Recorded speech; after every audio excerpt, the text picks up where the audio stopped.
Hey everyone, we're about to go into the finals of a Shadows over Innistrad draft with a blue-red spells deck. It's proven to be pretty strong so far. See if we can manage to get it to 3-0.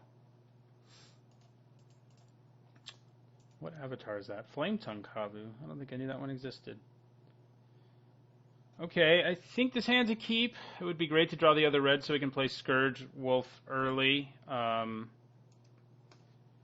But there's no real guarantee that we do. But despite that, I think we keep our hand. If we can play turn 2 Scourge Wolf, turn 3 Blood Mad, we're going to feel pretty happy. We have Fevered Visions for the first time all day as well, which is a pretty good card. I mean, it keeps us going.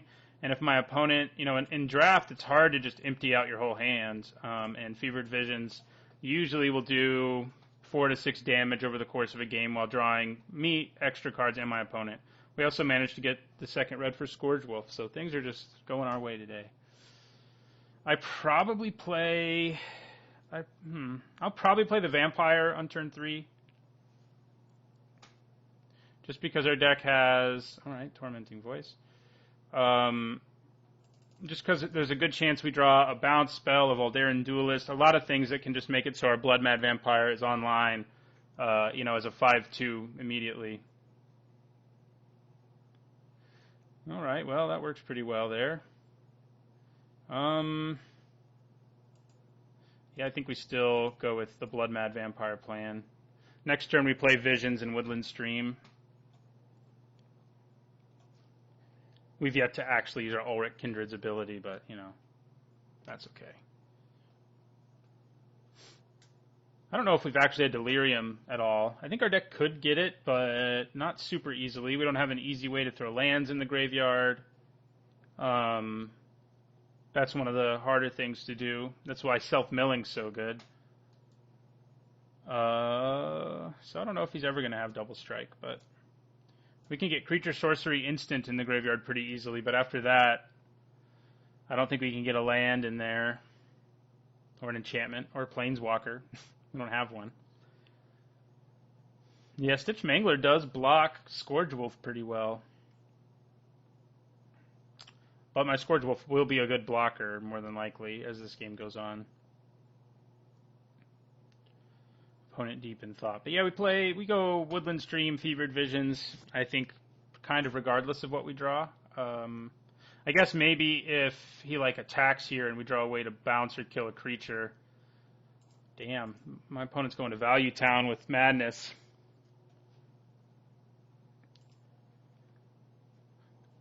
Gonna have a lot of cards in his hand, but that's not a terrible thing when we have Fevered Visions. So yeah, he's not going to play another creature this turn, so if we can hit one of our several spells in our deck that will allow Blood Mad Vampire to get in there, I would be pretty happy. Although bouncing Stitch Mangler's not that good, so I probably wouldn't bounce him. You're not going to attack, right? I mean, that would be insane. I'll let you if you want, but...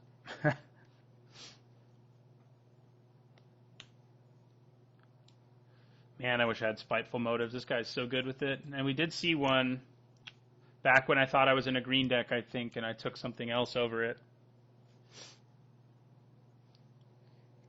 Okay, so do we offer the trade with Blood Mad? Probably not. I think it's better to just play Fevered Visions here.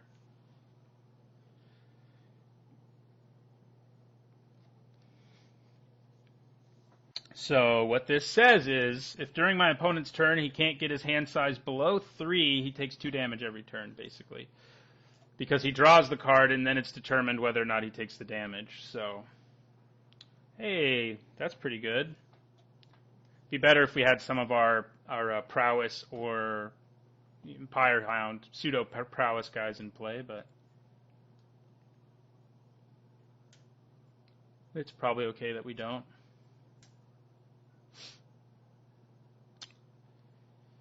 What does our opponent have?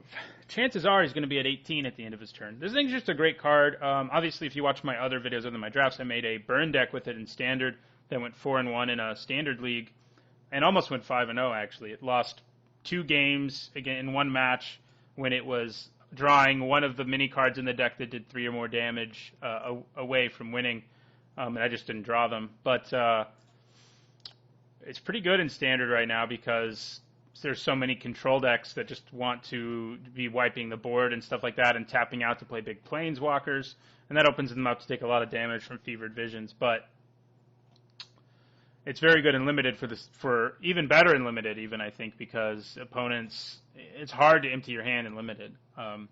You do it eventually. In the late game, it's not the best draw ever, but even then, it lets you draw a card. And you always get to use your card first, unlike Howling Mine, because it triggers every instep. So we get to use our card first every time.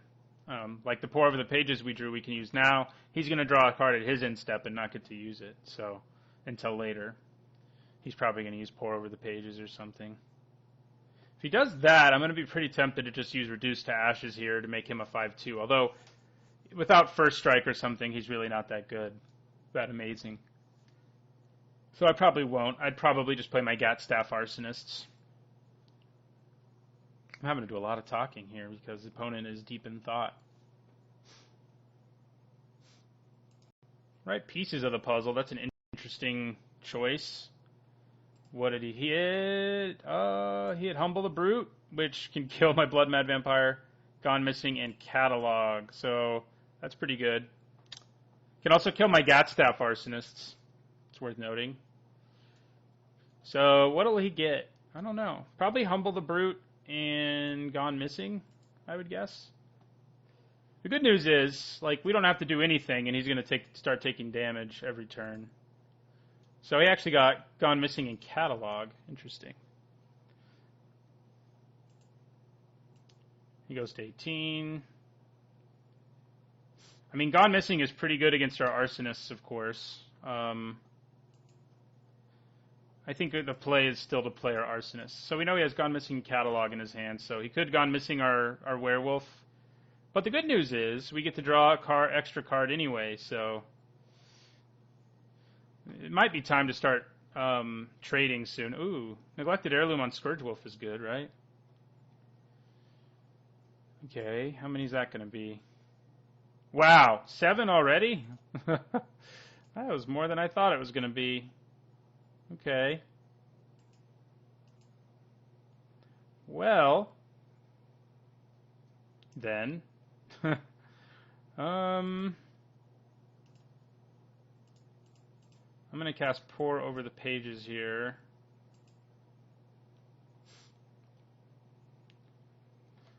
Okay, so we're going to untap Island. Oh, we should have untapped. No, that's fine. That's fine. Yeah. So, and then we're going to discard a land. I guess we can occasionally get Delirium because we can discard lands. Yeah.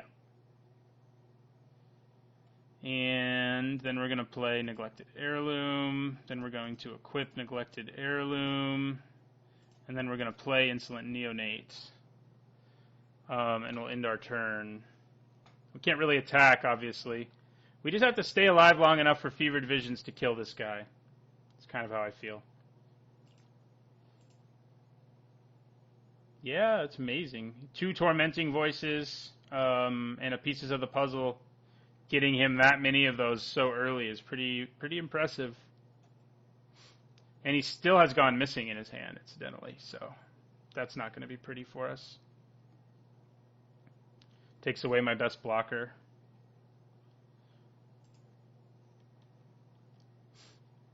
This is the first time I've managed to play against somebody with this, and obviously his deck's good because he's gotten there in the finals. I've never felt like I had enough spells to make it work, but our opponent seems to. Right, so we're going to kill this guy. We're going to block here, and we're going to take one of them with that.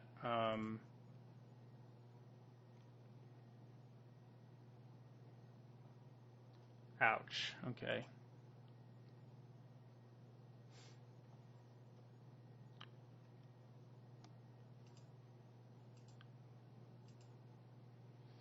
What I need right now is Watcher in the Web.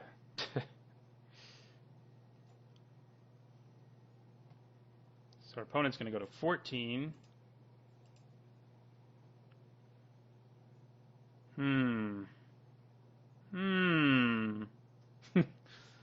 Does that... If I equip Neglected Heirloom, that's 6. So I can actually swing for lethal right now if my opponent doesn't have an answer. So that was a good top deck. If he does have an answer, we are basically dead. So the question is whether it's worth it. I mean, we're actually not... Well, we are going to be dead. We know he has Gone Missing in his hand. But we can use Compelling Deterrence to bounce one of them. Let's see what happens here. If we just steal a win here, that's going to be pretty good. Oh. Yeah, no, there's no reason to swing with him, too.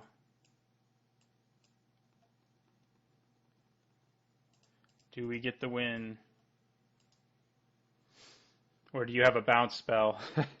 Oh, God. We stole a win there. Okay, that was one of my luckiest top decks of all time. We were on the ropes, and we drew the one card that got us the win, so that's... I mean, we wouldn't have been dead the next turn, because I could have blocked both of them. I could have blocked 2 creatures and used Compelling Deterrence on another, which would have made it disappear.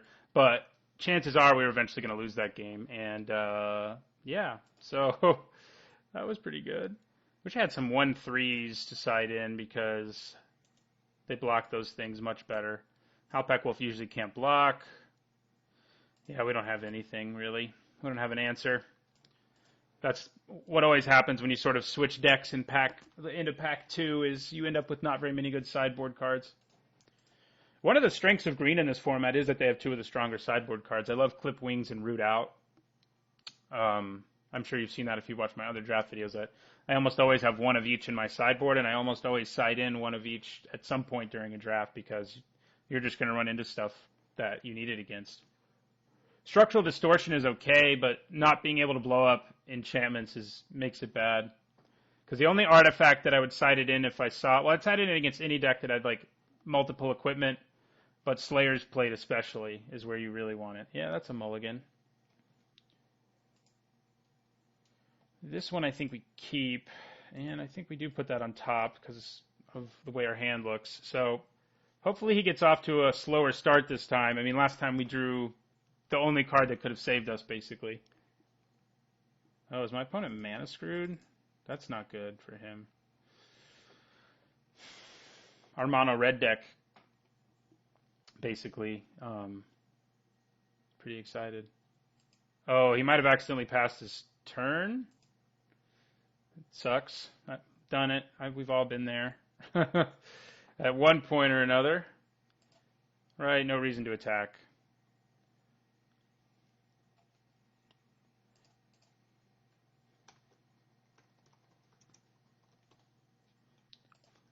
Yeah, I've done it.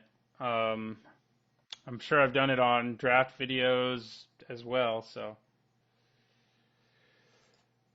Alright, so let's play Pyrehound number 1. Hope he doesn't have counter magic. He could.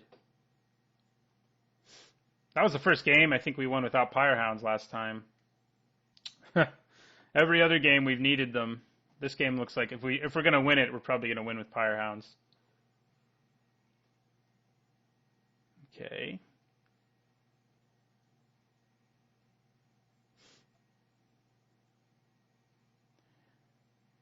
No blue mana. It wouldn't hurt to draw some of that. Okay, there's a mountain.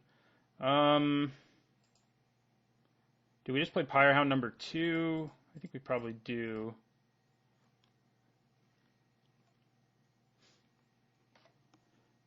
Having multiples, all 3 of these cards like when we play spells, and that's good for us. Something we can reduce to ashes. Oh no, Gone Missing. Yeah, that sucks. That's not very nice. I think we just do it again. I mean, our opponent's trying to slow us down, and he's doing it. I don't have a great reduce to ashes target, but this opponent probably doesn't have a whole lot in the way of good reduce to ashes targets, if I had to guess. Let's take a look at what he's got going on in his graveyard this time.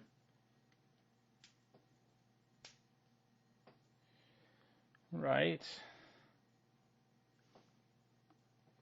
Yeah, so he's going to have another big rise to the tides, rise of the tides. Oh, except that one only got him just the wind, which I'm cool with. Okay, so I think we probably do use Reduce to Ash on this thing.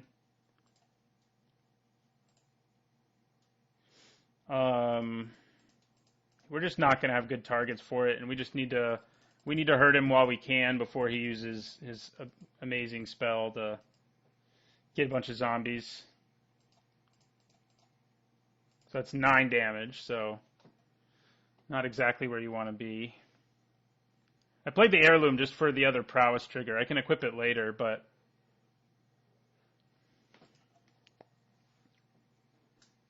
like Rise from the Tides right now is dangerous because that's a good reason to have swung right there because they all come into play untapped, so I can like start bashing, keep bashing for a turn. Aw, man.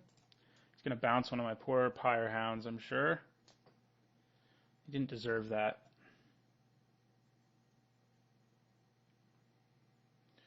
Yeah.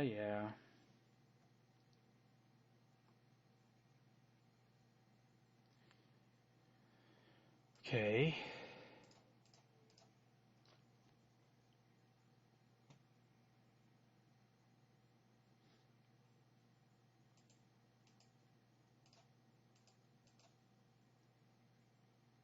Surprised he didn't block there. His plan may not be to win with Rise from the Tides this time, I guess.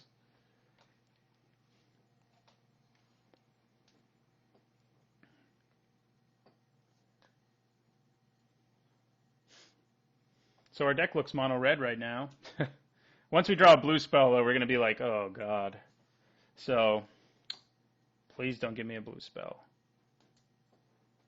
We only have a few, but drawing them would be bad.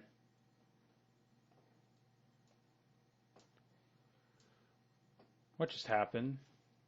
Oh, engulf the shore. Pretty good against me. Okay,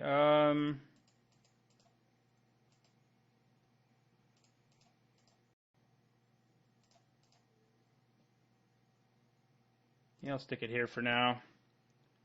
We have Geist Blast now. We don't have the blue to use its ability from the graveyard, unfortunately.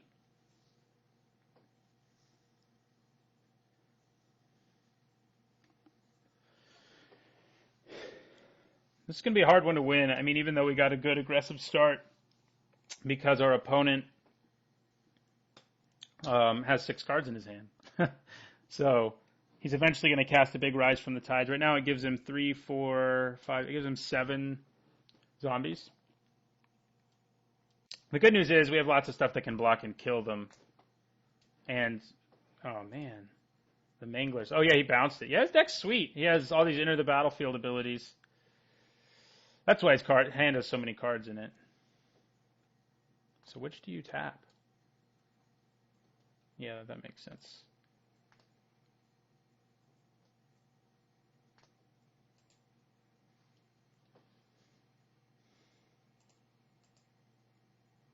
Hey, blue mana in the form of Woodland Stream. Not exactly what I expected to happen. I think we just attack again.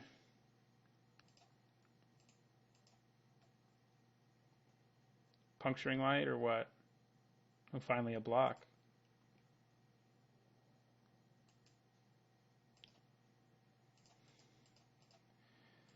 Well, and we still have mana up for Geist Blast, so I'm pretty pleased with that. How is he going to counter that?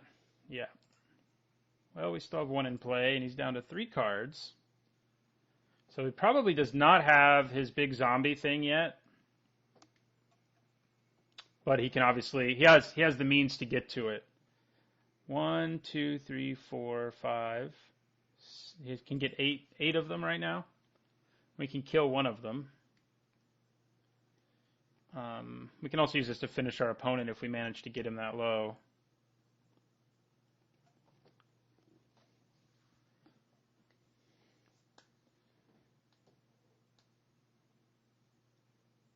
I'm not sure that we will, but we might.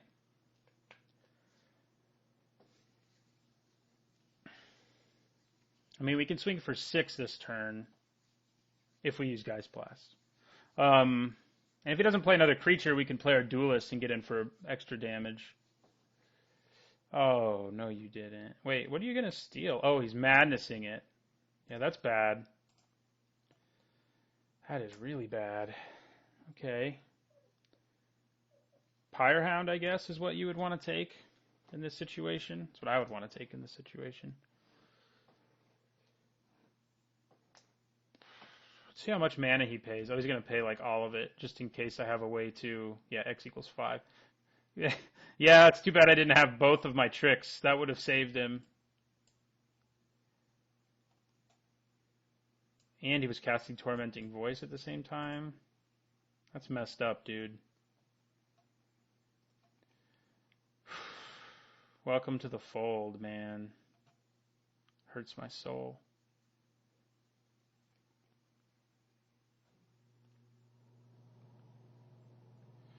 Well, here we are again. 3. So we can actually kill him again if he takes it. We're going to win again with Uncaged Fury, potentially. What happens if I just play Voldaren Duelist? I swing for 5, 6, because I cast Geist Blast. That wins me the game, too. I can do both, though. So, yeah, I just win. Wow. I think I would have won anyway, thanks to our Duelist that we've been holding on to, at least. So I'm not just... This one wasn't pure luck sack. Just partial luck sack.